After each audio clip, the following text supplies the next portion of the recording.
नमस्कार दोस्तों, जैसा कि हम खान के विषय में पढ़ रस का अर्थ और व्याख्या। ठीक है, रस निष्पत्ति क्या है इसके विषय में मैंने इसके संदर्भ में हमने भटलोलट का सिद्धांत पढ़ा था कि किस तरह से रस की व्याख्या की।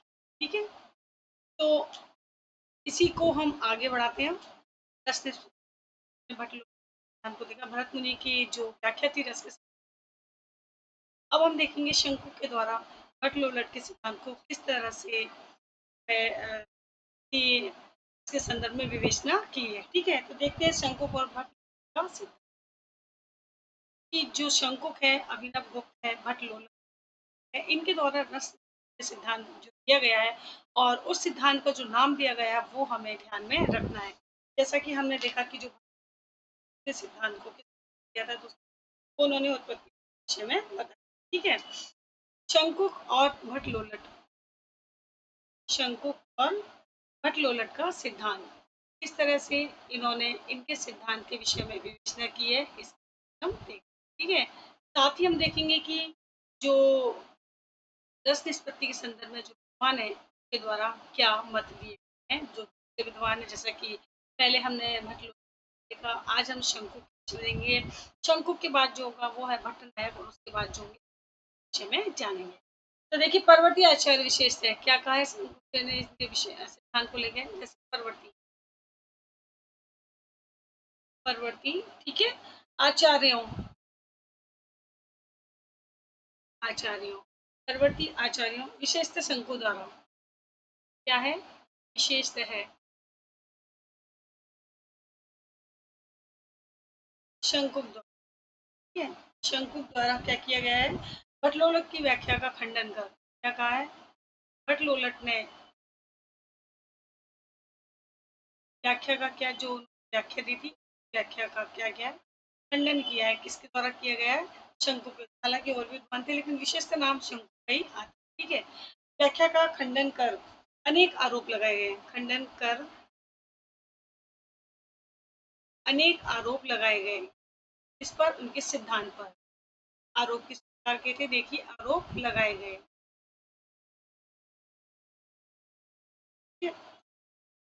उन्होंने कहा यदि उपचित, यदि उपचित, उपचित क्या दोस्तों, परिपक्व। ठीक है, जब परिपक्व की अवस्था में पहुंच जाता है, ठीक है, परिपक्व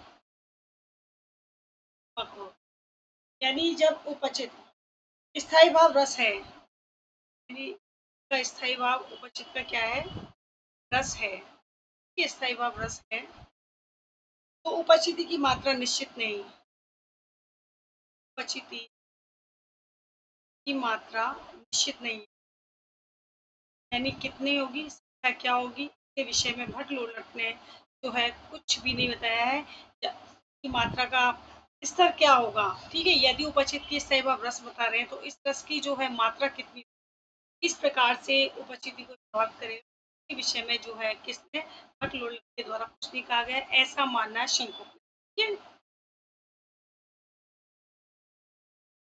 है, उपचित यानी जो चरम अवस्था तक पहुंचने की जो अवस्था होती है जिससे हम परिपक्व हैं, ठीक है, वो उपचित बताया गया है। ठीक है, यदि उच्चतम पराकाष्ठा माने, पर ये कहते हैं यदि हम किसी अवस्था को उच्चतम पराकाष्ठा माने, यदि हम उच्चतम पराकाष्ठा माने, ठीक है, पराकाष्ठा माने, जैसा कि भट्ट ने कहा है कि उपचित जो है, और उपचित क्या है दोस्तों, उपचित है चरम अवस्था, चरम अवस्था, चरम स्तर पर पहुंचने की जो अवस्था है।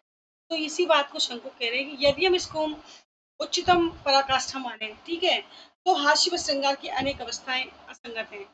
तो हास्य के हास्य व श्रृंगार की, ठीक है, श्रृंगार की अनेक अवस्थाएं असंगत हो जाती हैं। श्रृंगार की अनेक अवस्थाएं जो होती हैं, श्रृंगार की अनेक अवस्थाएं असंगत हो जाती हैं। ठीक है, देखो असंगत क्यों हो जाती है, क्योंकि श्रृंगार और जो हास्य रस है उसकी एक अवस्था नहीं होती है। जैसे सीढ़ी दर सीढ़ी हम चढ़ते हैं उसी प्रकार से हास्य की इनकी अपनी एक सीढ़ी दर सीढ़ी अवस्थाएं होती हैं। तो उस अवस्थाओं में भी क्या होता है कि कितना मात्रा कितना कौन सी अवस्था ने प्राप्त की है, तो इसका जो निर्धारण है वो जो है भट्ट के द्वारा नहीं स्पष्ट किया गया है। ठीक है,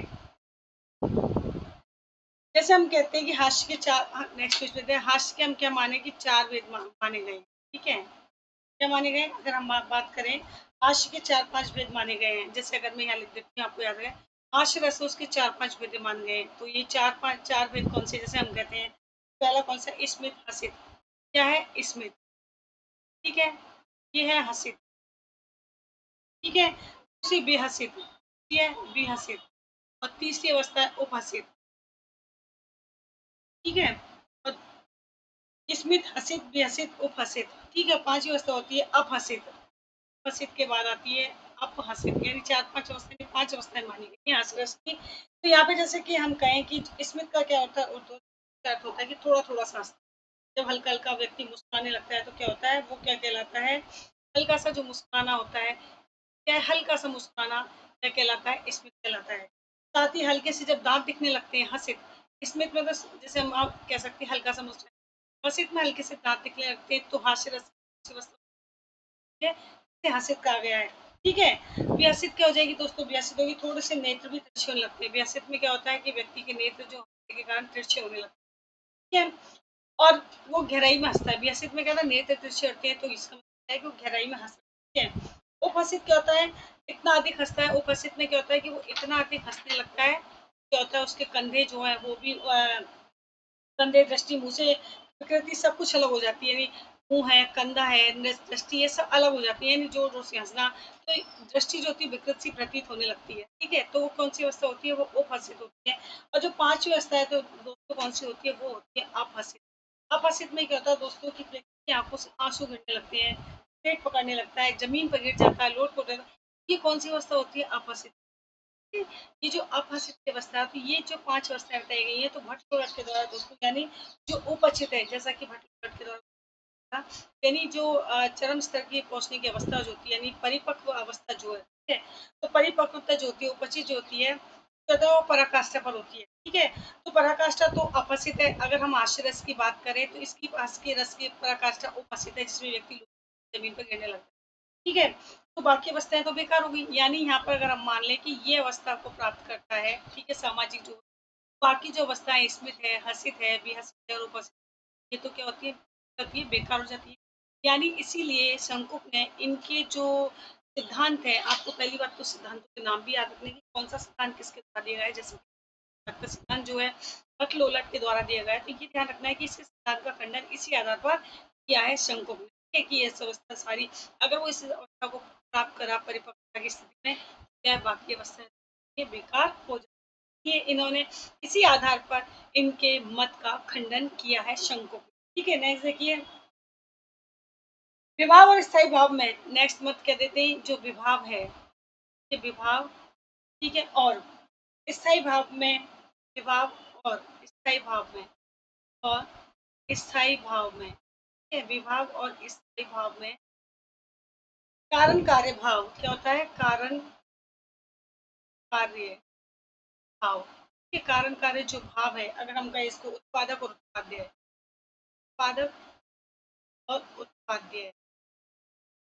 उत्पादक और उत्पाद्य क्या हो गया, उत्पादक क्या है, किस उत्पाद का, विभावादी जो है, विभाव, अनुभव, संचार भाव जो है, और क्या उत्पाद कर रहे हैं, ये रस उत्पाद कर रहे हैं। इसको कारण कार्य भी कह सकते हैं, इसको उत्पाद और कह सकते हैं। उत्पाद विभादी होता है, उत्पाद क्या होता है, रस होता है। ये भी ध्यान रखना, ठीक है।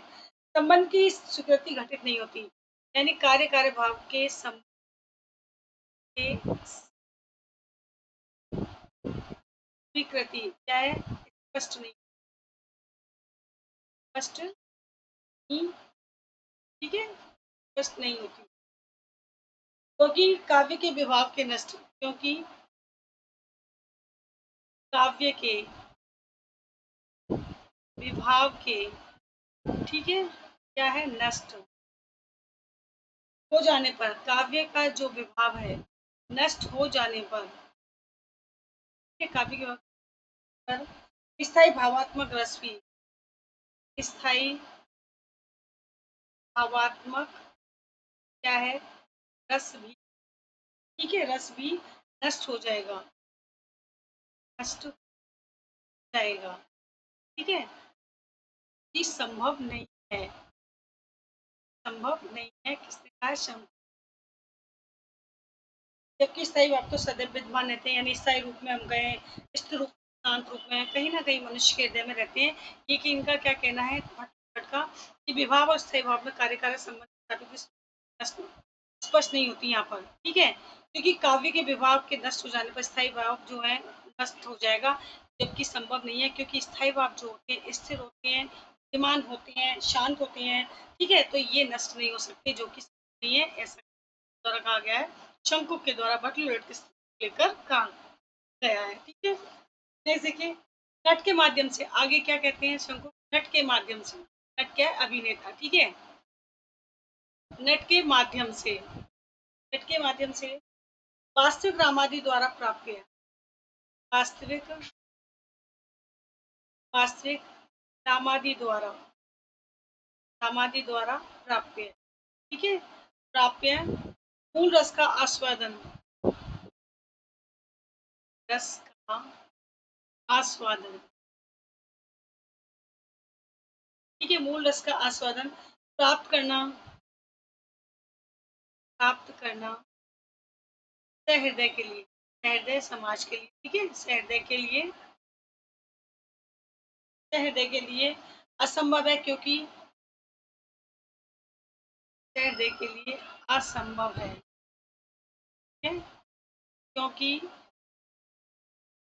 क्योंकि स्वयं नट को यह ज्ञात नहीं होता, क्योंकि स्वयं नट को यह ज्ञात नहीं होता, ज्ञात नहीं होता, ये ज्ञात नहीं होता कि अनुकार्यन है किस स्थिति में कि अनुकार्यन है, अनुकार्यन है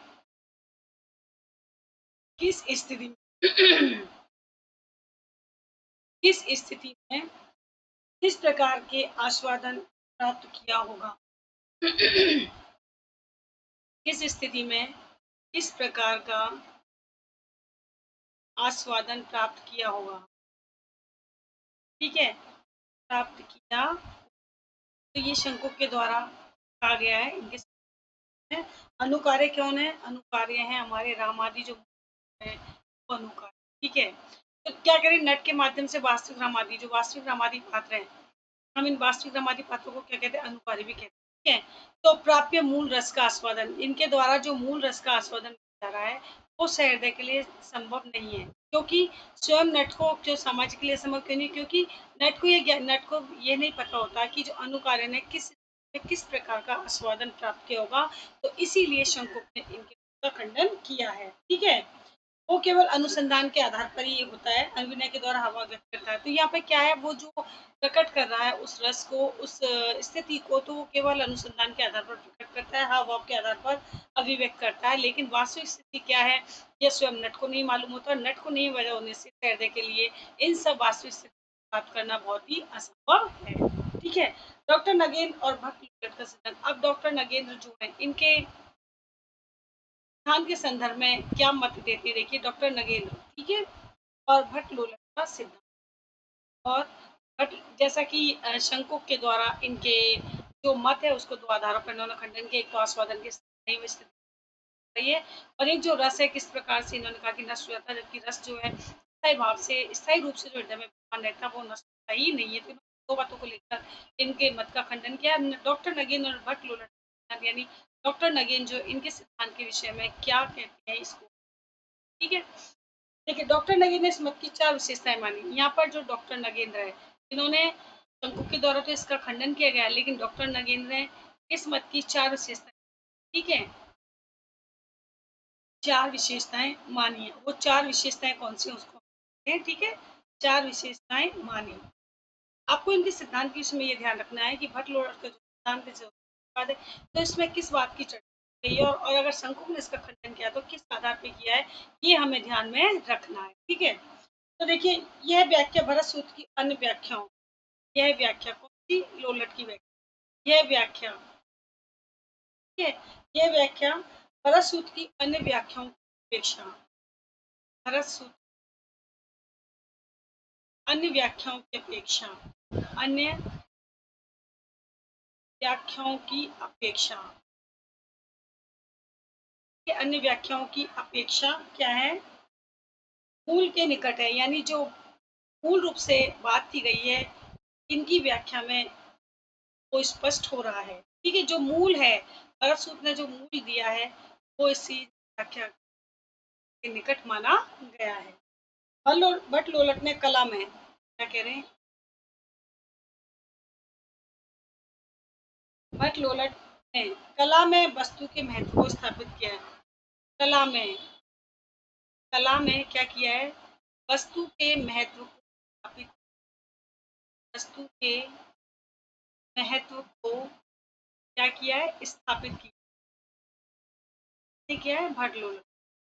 इससे पहले यहाँ जो है कला शब्द का किया गया, यानी कला में विशेष रूप से के माध्यम से वो जो वस्तु है उसके महत्व को प्रतिपादित किया है। ठीक है, नेक्स्ट देखिए,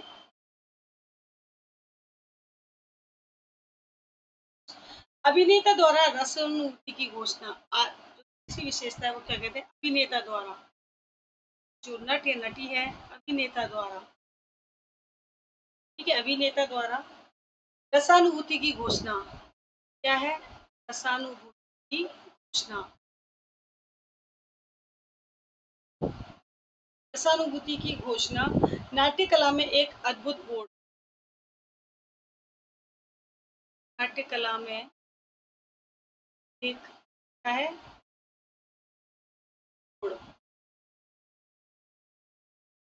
अद्भुत मोड़ उपस्थित करती है, उपस्थित करती है। क्या कह रहे हैं डॉक्टर नगेन, अभिनेता द्वारा जो रसानुभूति की घोषणा है, ठीक है, अभिनेता जो रसानुभूति करता है उसको प्रतिपादित करता है, तो वो जो प्रतिपादन है, जो घोषणा है, नाट्य कला में एक अद्भुत मोड़ स्थापित करती है। यानी अभिनेता मूल पात्रों के रस को, अभिनेता जो है क्या है, जो मूल पात्र है उसके रस को क्या करता है, महसूस करता है। यह कहकर एक नया मोड़ दिया है, किसने दिया है, भट्ट लोलट ने। तो यहाँ पर उनके सिद्धांत की विशेषताओं को प्रतिपादित कर रहे हैं डॉक्टर नगेन, यानी ये जो अभिनेता के द्वारा रसों की अनुभूति पूछना, उसको समझना, ये अपने आप में एक बड़ी विशेषता मानी है। रस की व्यक्तिपरक व्याख्या, रस की क्या है, व्यक्तिपरक व्याख्या किसके द्वारा की गई है, लोलट। हर एक व्यक्ति में रस की जो अनुभूति है उसकी व्याख्या इनके द्वारा की गई है। ठीक है, व्यक्तिगत व्याख्या का पात्र, ठीक है, क्या है, पात्र किससे होता है, भट्ट लोलट से ही होता है, ये पॉइंट, ठीक है, भट्ट लोलट से ही होता है। यानी जो रस की जो व्यक्ति पर व्याख्या है वो किसके द्वारा की शुरुआत होती है, भट्ट लोलट शुरू के द्वारा स्पष्ट होती है। अब यहाँ पे जो भट्ट लोलट के सिद्धांत के शंकु के विषयों को हम आगे के जो मत, कुछ विशेषताएं कुछ ये रही थी, लेकिन अंत में अगर हम देखें तो भट्ट लोलट के सिद्धांत की न्यूनताएं क्या रही है वो हम यहाँ पे देखते हैं, यानी जो सीमाएं क्या रही हैं भट्ट लोलट के सिद्धांत की न्यूनताएं, यानी जो कमियां रही हैं, ठीक है, क्या है, एक बार इसको भी हम स्पष्ट कर देते हैं। ठीक है, सबसे पहले अगर हम बात करें, उन्होंने सामाजिक के रसोदन की समस्या को दूर से देखा।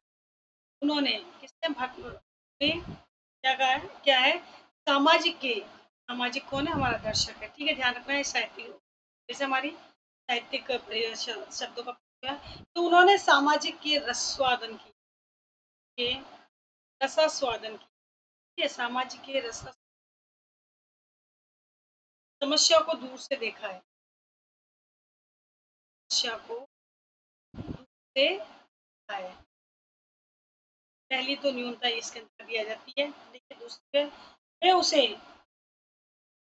वे उसे, ठीक है, उसे अनुभव करता नहीं, वे उसे अनुभवता नहीं, वे अनुभवता नहीं, प्रतिनिधिकर्ता के रूप में, क्या है, प्रतिनिधिकर्ता के रूप,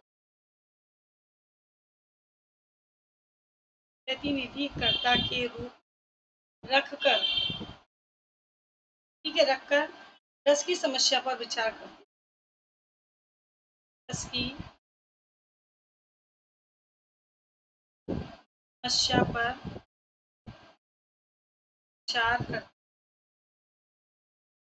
यानी क्या कह रहे हैं, वे उसे उसे किसको, सामाजिक को अनुभवकर्ता नहीं मानते, अभी तो प्रतिनिधि कर्ता के रूप में रखा। रस की समस्या पर विचार करते हैं तो इसका मतलब क्या है, उसे प्रतिनिधि कर्ता नहीं मानना था, अनुभव उसकी समस्याओं को देखना था जो अब नहीं हो पाया है। ठीक है, नेक्स्ट देखिए, वे अनुकार्य के विषय में क्या है, वे अनुकार्य के विषय में, कार्य के विषय में, वे अनुकार्य के विषय में मूल पात्र और कवि निबंध, मूल पात्र और कवि निबंध, कवि निबंध, ठीक है, मूल पात्र और कवि निबंध, पात्र को भेद स्पष्ट, कवि निबंध पात्र का है भेद स्पष्ट नहीं कर पाए। देखिए, अनुकार्य के विषय में, अनुकार्य कौन है, तो मूल रामादि सीता पात्र है, रामादि सीता जो हमारे पात्र है उसके विषय में क्या है, जो मूल पात्र है और जो कवि निबद्ध पात्र है, एक मूल पात्र जिसके आधार पर रचना की जा रही है, एक कवि निबद्ध पात्र जिसको उस उसके आधार पर जो अभिनय किया जा रहा है तो वो कवि निबद्ध हो गया। तो दोनों के बीच में क्या है, यहाँ पर क्या है, पात्र का भेद जो है स्पष्ट नहीं कर पाए हैं लोग, ये इनके सिद्धांत की क्या मानी जाएगी, न्यूनतम मानी जाती है। भट्ट लोलट के विवेचन के अनुसार, अब हमने ये देखा भट्ट लोलट के क्या है, विवेचन के अनुसार, विवेचन के अनुसार, भट्ट लोलट के विवेचन के अनुसार रस की स्थिति, रस की क्या है, ठीक है, रस की स्थिति प्रत्यक्ष इंद्रिय, प्रत्यक्ष क्या है, इंद्रिय, प्रत्यक्ष इंद्रिय,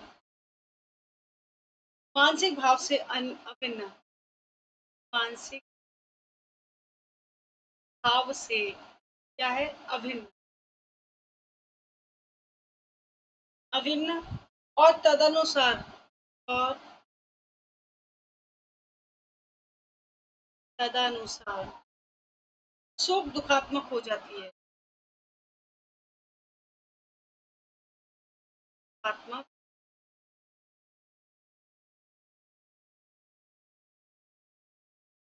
यह स्थिति मान्य है। देखिए, अगला जो तो क्या है कि उनके द्वारा क्या कहा गया है कि जो रस है, ये जो रस की स्थिति क्या है, प्रत्यक्ष केंद्रीय मानसिक भाव से अभिन्न, यानी प्रत्यक्ष केंद्रीय का मतलब जिसको प्रत्यक्ष रूप से हम ग्रहण कर रहे हैं, तो इसको क्या माना, मानसिक भाव से अलग करके, और उसके बाद पश्चात क्या किया, सुख दुखात्मक जो इनके द्वारा दर्शाया गया है, ऐसी दोनों स्थितियों में जो अभिन्नता दिखाई गई है वो क्या माना है, इस स्थिति को अमान्य माना गया है। ठीक है, तो दोस्तों ये होती है हमारी भट्ट लोलट के सिद्धांत की जो सिद्धांत है, उसके संदर्भ में हम कह सकते हैं कि चाहे वो डॉक्टर नगीन का विचार हो, चाहे उसके सिद्धांत के संदर्भ में उनके विचारों की विशेषताओं को स्पष्ट किया गया हो, या उनके विचारों की कुछ या शंकों के किया गया हो, तो इसका सार यही है कि जो भट्ट लोलट है उनके द्वारा जो सिद्धांत दिया गया, उस सिद्धांत की इस सिद्धांत के विषय में मूल क्या है, और साथ ही इसके बारे में क्या विवेचना की गई है, और उनके सिद्धांत को क्या नाम दिया गया है, ये हमारे लिए बहुत है, ये आपको ध्यान में रखना है। तो ये होता है भट्ट लोलट। अब देखते हैं हम शंकुक का सिद्धांत। तो शंकुक का अनुमितिवाद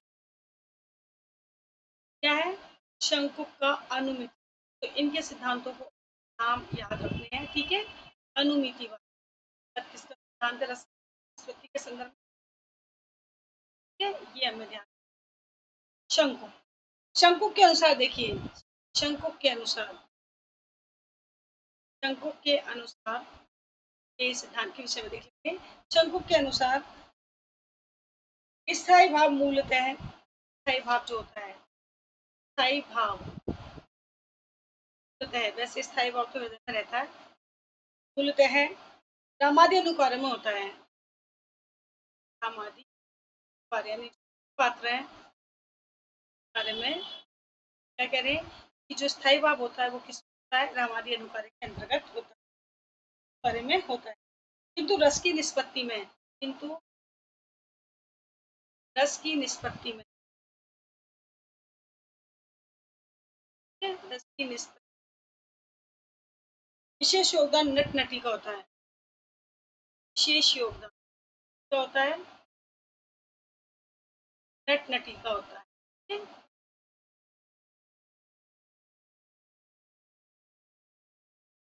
रस की अगर निष्पत्ति हो रही है, इसका उसका माना योगदान नट नटी अभिनेता का जो है, हमारे अभिनेता जो रस का प्रदर्शन कर रहे हैं ये पात्र के माध्यम से, तो उसमें जो योगदान रस की निष्पत्ति, रस का जो निष्पत्ति है, तो उसमें विशेष योगदान किसका माना है? नट नटी का माना है। हालांकि इन्होंने ये भी कहा है कि जो स्थायी भाव है वो अनुकार्य में यानी रमादि पात्र है उसके अंदर होता है, लेकिन जो निष्पत्ति है वो नट नटी के द्वारा ही होती है। ठीक है? जब नट नटी अनुकार्य के रूप व्यवहार का क्या है? जब नट नटी अनुकार्य के रूप व्यवहार का कार्य की कार्य के व्यवहार का व्यवहार का अभिनय करते हुए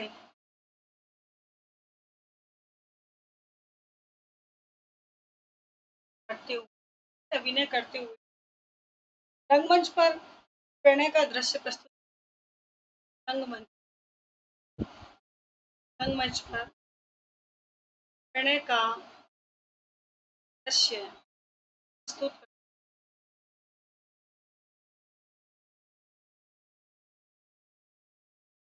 तब रस की निष्पत्ति क्या माना है? तब रस की उत्पत्ति होती, यानी एक क्या कहा इन्होंने कि नट नटी, ठीक है, यहाँ भी इस बात को स्पष्ट किया नट नटी अनुकार्य के रूप में, जो अनुकार्य यानी मूल रामादिक व्यवहार का अभिनय करते हैं, इनके व्यवहार का अभिनय नट नटी के द्वारा किया जा रहा है। तो रंगमंच प्रेम प्रणय का दृश्य प्रस्तुत होते हैं, तब क्या होता है? रस की किसकी होती है? श्रृंगार रस आपकी जो कह सकते हैं कि निष्पत्ति किसके द्वारा होती है? नटी के द्वारा, नट और नटी द्वारा होती है। ठीक है, ये जो है क्या है? शंकु का अनुकी में मूल बातें हैं। ठीक है, नेक्स्ट देखिए। अब इन्होंने निष्पत्ति को क्या कहा? देखिए, निष्पत्ति तो माना इन्होंने क्या माना है? निष्पत्ति को जैसा कि हम तो निष्पत्ति शब्द का अर्थ, निष्पत्ति जो शब्द है उस शब्द का अर्थ इनके द्वारा क्या कहा गया है? वो है अनुकृति। क्या है? अनुकृति। ठीक है, अनुकृति, अनुमिति। अनुकृति यानी अनुकरण, और ठीक है, यानी अनुमिति क्या है? अनुमान लगाना। हो गया। ठीक है, तो संयोग इन्होंने क्या माना है? इसका संयोग है, इसका शब्द का अर्थ हो गया संयोग है। अनुमापक अनुमापक अनुमापक क्या है? अनुमाप का कारण जो होता है वो क्या होता है? अनुमापक क्या है? विभाववादी है, यानी विभाव अनुभाव जो है क्या मानेंगे? हैं, और इसका विभाववादी इसके पश्चात क्या होते हैं? जैसे हमने उत्पादक और उत्पाद्य पढ़ा, तो उत्पादक तो हमने विभाववादी पढ़ा, और उत्पाद्य चौथा रास्ता। इसी प्रकार से अनुमापक, तो इन्होंने अनुमाप्य माना इसको, उद्देश्य कारण था ये अनुमाप्य है। तो अनुमाप्य क्या हो गया? इसका रस हो गया। जैसे हमने पढ़ा था कि जो है उत्पाद्य और उत्पाद्य प्रकार से अनुमापक और कि इनके सिद्धांत क्या है? अनुमित। तो इसी संदर्भ में उन्होंने इस के अपने सूत्र के द्वारा इसकी व्याख्या की है। ठीक है, इसको हम कह सकते हैं, जैसे हम कहें कि ये विवाहवादी क्या है, तो ये जो है विवाहवादी क्या है? गमक। अगर मैं कहूँ गमक है ये, ठीक है, गमक, या हम कहें कि इसके अलावा भी हम गम या गमक के सिद्धांत के द्वारा इसको, गमक कौन हो गया? विवाहवादी हो गया। और जो हमारा गम्य है, गम यानी क्या प्राप्त किया हमने? रस को। ठीक है, तो इसको मान सकते हैं। तो गमक क्या हो गया? विवाहवादी। गम्य क्या हुआ? प्राप्ति, रस प्राप्ति हुई। यानी अनुमापक अनुमाप्य है से विवाहवादी रस के रस की बात होती है, इससे हम गम्य गमक भी समझते हैं। अनुकृति कौन करता है? प्रश्न होता है कि अनुकृति कौन करता है? ठीक है, अनुकृति कौन करता है? अनुकृति कौन करता है? तो देखिए, नट करता है, नट करता है अनुकृति। कौन कौन? तो मूलादि राम पात्रों से। किससे कर रहा है वो? मूल रामादि पात्रों का। ठीक है, मूल जो रामादि पात्र हैं, रामादि पात्रों का क्या कर रहा है? अनुकृति कर रहा है।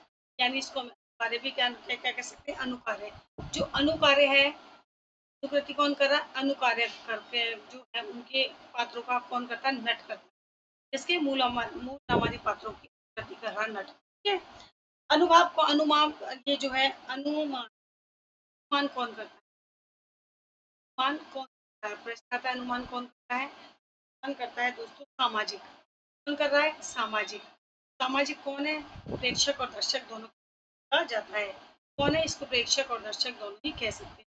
इस साहित्यिक शब्दावली जो है इसके सामाजिक, आपको ध्यान में रखना है, सामाजिक अनुमान करता है, ठीक है। किसके आधार पर करता है, पूर्व जन्म के संस्कारों के आधार पर, के आधार पर, पूर्व जन्म के जो संस्कार है उसके आधार पर ठीक है, के संस्कार के, जन्म के संस्कार के आधार पर। तो आपको ये बात है, ठीक है, ये सभी के द्वारा किए जाते हैं। ये है हमारा शंकुपने, जैसे कि उत्पत्ति का अर्थ उन्होंने ये दिया, संयुक्त, मापक और मापिक देखा, या गम्य गम्य से, गम्य क्या है, क्या प्राप्त किया, रस, गमक कौन है, व्यवहारवादी के तौर पर, अनुकृति कौन कर रहा है, नट कर रहा है, अनुमान कौन करता है, सामाजिक, क्योंकि नट जिसका अभिनय कर रहा है उसको देखकर ही सामाजिक जो उसको अनुग्रहण करता है, और किसके आधार पर करता है, पूजन के आधार पर करता है। जैसे एक हम ये कह सकते हैं, जैसे घोड़े का कोई चित्र है, करिए आपके घोड़े का चित्र कमरे लगा हुआ है, तो देख के मन में क्या किया, अनुभव क्या किया कि ये घोड़ा है, कैसे आधार, किस आधार पर किया कि घोड़ा है, हमने अपने पूजन की यानी पूर्व जो स्मृति के आधार पर उसको हमने जोड़ करके आता है कि ये घोड़ा। इसी प्रकार से यहाँ पर जो है शंकुक जो अपने सिद्धांत को इसी आधार पर स्पष्ट करना चाहते हैं, ठीक है। नेक्स्ट देखिए, शंकुक का अनुमितिवाद जो है इसका स्पष्टीकरण, ठीक है। शंकुक का अनुमिति क्या है, अनुमितिवाद, ये इनके सिद्धांत का नाम है, ध्यान रखना है। शंकुक का सिद्धांत क्या है, रस निष्पत्ति के संदर्भ में, तो वो है अनु, ठीक है। अब इसका स्पष्टीकरण हम देखते हैं अच्छे से, ठीक है। शंकुक, देखिए सबसे पहले हम देखें शंकुक ने अपने सिद्धांत को, देखो शंकुक ने क्या कहा है, शंकुक ने अपने सिद्धांत को, अपने सिद्धांत को, अपने सिद्धांत को क्या कहा है, चित्र तुरंग न्याय, चित्र तुरंग न्याय, तुरंग न्याय, ठीक है, ये नाम इनके के आधार पर, चित्र तुरंग न्याय के आधार पर, ठीक है, समझाने का प्रयत्न किया है, समझाने का प्रयत्न किया है। यानी इन्होंने जो सिद्धांत दिया है उस सिद्धांत को कैसे स्पष्ट किया है, चित्र यानी घोड़े का जो चित्र है उसके सिद्धांत के आधार पर अब इनका जो अनुमितिवाद है उसको स्पष्ट करने का प्रयास किया है, ठीक है। जैसा कि मैंने अभी बताया कि चित्र है घोड़े का है, किस आधार पर हमने नाम दे, हमने देखते इसको बता दिया कि ये घोड़ा, तो किस आधार पर किया, हमारे पूर्व के आधार पर, स्मृति के आधार पर हमने इसको बताया, तो इसको उन्होंने क्या नाम दिया है, चित्र तुरंग न्याय दिया है। जिस प्रकार चित्र में अश्व को देखकर, क्या है चित्र तुरंग न्याय, कि जिस प्रकार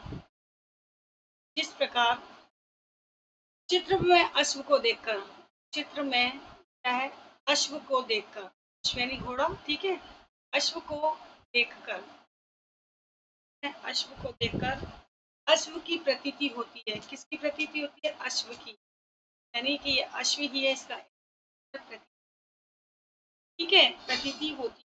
इसी प्रकार अनुकर्ता नट को प्रकार, इसी प्रकार अनुकर्ता नट को, नट को देखकर, नट को देखकर रामादि की प्रतीति होती, आदि की ही होती, यानी प्रतीति होती है जब नट है तो अनुकार है, उसका जो पात्र अभिनय कर रहा है उसे देखकर क्या होता है, सामाजिक को क्या होता है कि इसके रामादि मूल पात्र जो अनुकार है उस रामादि की प्रतीति होती है, यानी उसको देखकर उसके जो मूल भाव है, जो मूल गुण है उसमें उसको क्या होता है, उसमें प्रतिबिंबित होने लगते हैं, किसमें, नट के अंदर, किसको, सामाजिक को, के अनुकर्ता के। तो ये प्रतीति उन्होंने जैसे चित्र न्याय को देखकर बताया, तो उसी प्रकार से उन्होंने अपने रस निष्पत्ति के सिद्धांत को इसके माध्यम से स्पष्ट करने का प्रयास किया है, ठीक है। शंकुक ने अनुकार्य, क्या है, शंकुक ने अनुकार्य, अरे रामादि है, ठीक है, रामादि पात्र है। शंकुक ने अनुकार्य की ऐतिहासिक न मानकर, कार्य को ऐतिहासिक न मानकर, ऐतिहासिक न मानकर, ठीक है, ऐतिहासिक न मानकर उसके कवि निबद्ध रूप को ही माना, के कवि निबद्ध रूप भी माना, कवि निबद्ध भी माना, यानी इनके द्वारा जो अनुकार्य की पृष्ठभूमि बताई गई है, तो उसको क्या बताया गया है कि कोई ऐतिहासिक नहीं है, अभी तो कवि निबद्ध जो पात्र है उसके आधार पर माना गया है। ठीक है, तो ये होता है शंकुक का अनुमतिवाद सिद्धांत। अब यहाँ पर देखते हैं शंकुक के अनुमतिवाद सिद्धांत की प्रमुख विशेषताएं। ठीक है, शंकुक के सिद्धांत की प्रमुख विशेषताएं।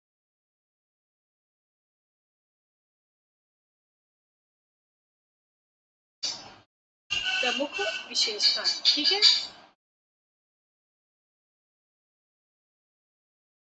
शंकुक ने कौन सा सिद्धांत दिया? अनुमतिवाद में किस तरह से स्पष्ट किया गया? चित्रण के आधार पर, यानी जो अश्व को देखकर, जैसे घोड़े के चित्र देखकर अश्व की, उसी प्रकार से क्या होता है, अनुकर्ता नट को देखकर क्या होती है, मूल आदि रामादि धातु की। उन्होंने इस प्रकार से अपने सिद्धांत को स्पष्ट किया था। तो इस सिद्धांत की जो विशेषता उसको कहते हैं न्यायशास्त्र पर आधारित सिद्धांत। क्या है ये? न्यायशास्त्र पर आधारित। ठीक है, आधारित सिद्धांत क्या माना है? न्यायशास्त्र। नेक्स्ट देखिए, सामाजिक के आस्वादन को, सामाजिक के आस्वादन को, ठीक है, सामाजिक के आस्वादन, सामाजिक के आस्वादन मुख्य रूप से विवेचन का क्या है? मुख्य रूप से विवेचन का, विवेचन का आधार बनाया, आधार, यानी सामाजिक के आस्वादन, सामाजिक जो आस्वादन ग्रहण कर रहा है उसे मुख्य रूप से विवेचन का आधार बनाया है अपने अनुवाद सिद्धांत के अंतर्गत। ठीक है, नेक्स्ट देखिए, शंकुक ने अपने सिद्धांत में अनुकरण पर बल, शंकुक ने अपने सिद्धांत में बल दिया, अनुकरण पर बल दिया। ठीक है, पर बल दिया। ठीक है,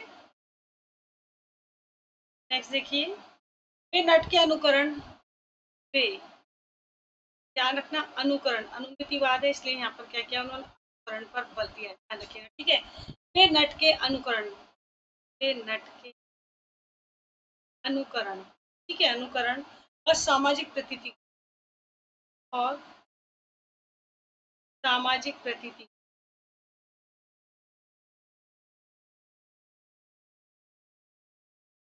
सर्वथा पृथक नहीं मानते, सर्वथा पृथक नहीं मानते। क्या कह रहे हैं ये नट का जो अनुकरण है, नट प्रतिपादित कर रहा है वो है, और सामाजिक जो प्रवृत्ति है उसको क्या किया इन्होंने? उस अनुकरण को और उस सामाजिक नहीं माना, यानी अनुकरण है, उसी अनुकरण के फलस्वरूप क्या सामाजिक प्रतीति हो रही है, यानी दोनों को क्या माना है? एक तरह से संबंधात्मक से देखा है।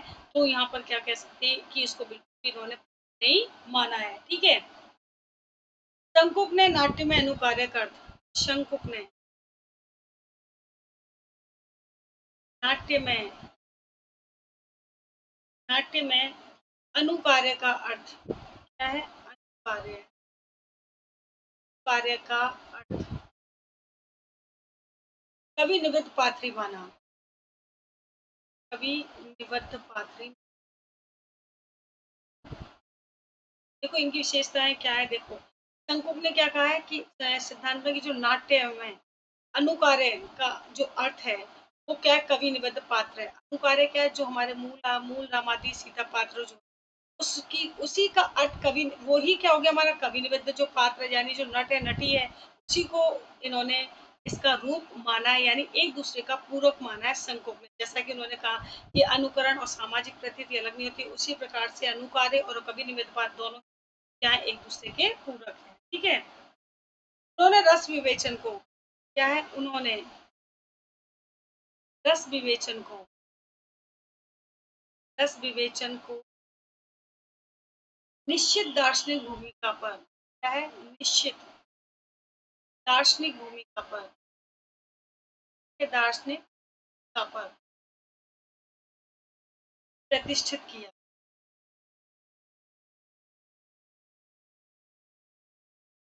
यानी रस विवेचन की जो दार्शनिक है, रस विवेचन जो द्वारा जो विवेचन किया गया रस को उसे निश्चित दार्शनिक मूवी निश्चित किया है, यानी दार्शनिक भूमिका पर जिस प्रकार से विवेचन किया जाता है उस पर खरे उतरे इनके रस विवेचन का सिद्धांत। तो ये था हमारा शंकुक के जो अनुमितिवाद सिद्धांत है उसकी मुख्य विशेषताएं। ठीक है, नेक्स्ट देखिए।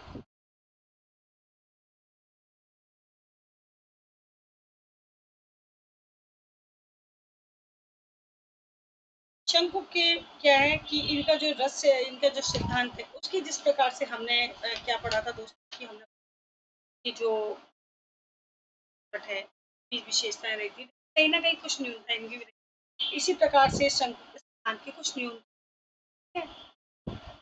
शंकु के सिद्धांत की क्या है, क्या कमियां हैं, विशेषताएं तो हमने पढ़ ली, इनके सिद्धांत पर अब कुछ कर। शंकु के अनुसार मूल पद के भाव, शंकु के अनुसार शंकु के अनुसार मूल पात्र के भाव का, पात्र के भाव का, ठीक है, भाव का घट द्वारा अनुकरण, घट द्वारा अनुकरण क्या है, अनुकरण ही रस है, ये माना जो कि उचित नहीं। ठीक है, यानी इन्होंने क्या कहा, जो मूल पात्र है और उस मूल पात्र का जो भाव है वो नट के द्वारा जो किया गया अनुकरण, जो अनुकरण किया जा रहा है वही उसको क्या माना है, रस माना। ठीक है, नेक्स्ट देखिए। इस अनुकरणवाद का अनुकरणवाद का भट्ट और अभिनव गुप्त ने क्या किया है, भट्ट और अभिनव गुप्त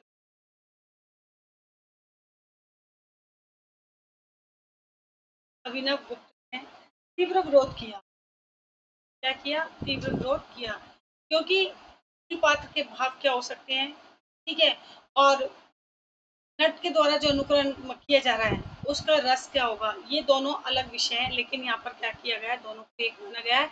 और इसीलिए भट्ट और जो अभिनव गुप्त ने रस इस विचार का क्या किया था, खंडन किया यानी विरोध किया था। शंकुक के सिद्धांत में प्रत्यक्ष ज्ञान की अवज्ञा हुई। शंकुक के सिद्धांत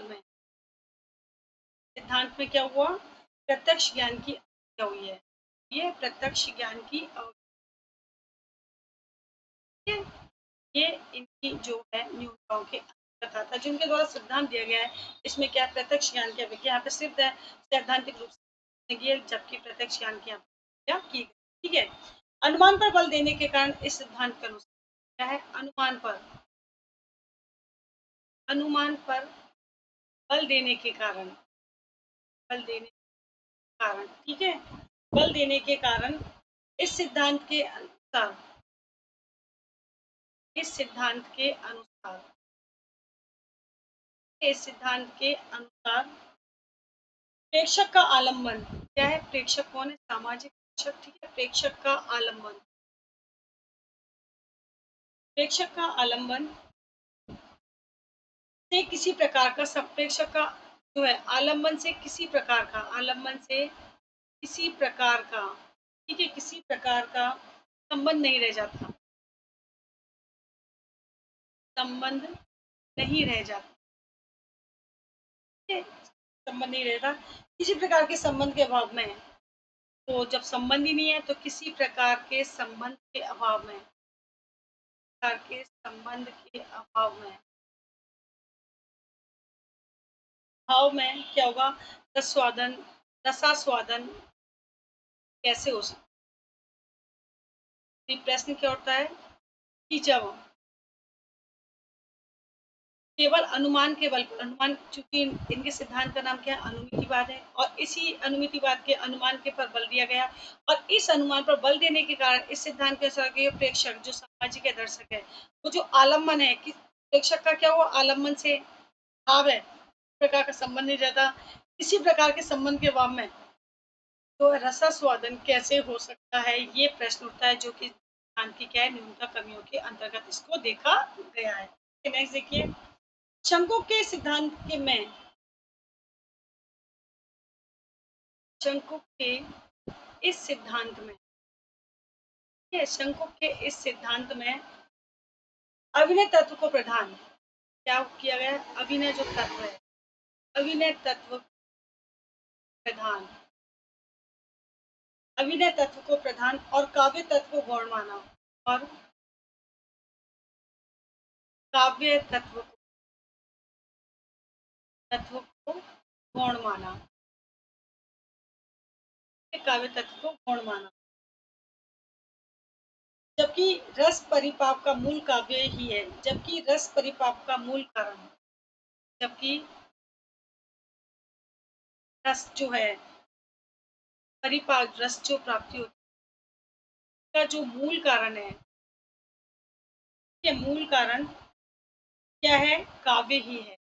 काव्य के द्वारा ही रस की प्राप्ति है, काव्य ही है। अगर काव्य में इसको हटा दिया जाता है तो फिर इसका कोई औचित्य नहीं है।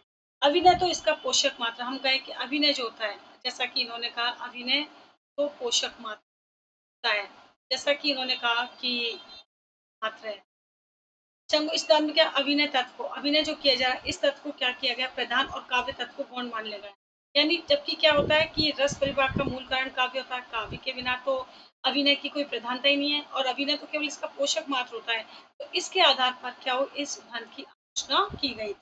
ठीक है, यहाँ कवि निबद्ध पात्रों के अनुकरण पर बल दिया गया, जो कवि के द्वारा जो पात्र निर्धारित किए गए हैं, पात्र है, क्या किया गया कि उस पर अनुकरण पर बल दिया गया। ठीक है, तो रस निष्पत्ति किस में हो रही है? नट नटी में। रस की निष्पत्ति किस में? नट नटी में हो रही है। ठीक है, ये रस की निष्पत्ति किस, अब हम कहें रस की निष्पत्ति नट नटी में हो रही है, किसके द्वारा हो रही है? अभिनय के द्वारा हो रही है। ठीक है, निष्पत्ति किस में हुई? पात्र का अभिनय कर रहा नट नटी के द्वारा। किसमें अभिनय किससे हो रही है? अभिनय के द्वारा। अभिनय, ये जो अभिनय है वो किस पर आधारित है? तो अनुकरण पर। तो ऐसी स्थिति में अभिनय प्रतिभा प्रधान हो गई, काव्य तत्व यहाँ पर क्या हुआ? गौण हो गए, जो कि शंकु के सिद्धांत के मूल जो है आलोचना का कारण बना। ये इसके हम कह सकते हैं कि इसकी जो कमियां रही थी, वो जो कमियां हैं ये रही इस सिद्धांत की। ठीक है, तो ये हो जाता है दोस्तों हमारा रस निष्पत्ति का, शंकु का अनुमतिवाद का सिद्धांत, जैसे हमने भट्ट लोलट का जो है सिद्धांत के विषय में देखा था, उत्पादवाद जो था। उसके बाद हमने शंकु का अनुमतिवाद सिद्धांत देखा, इसके इनके सिद्धांत को स्पष्टीकरण भी बताया मैंने आपको, इसकी विशेषताएं बताई, उसकी या निंदा रही है आपको समझाया।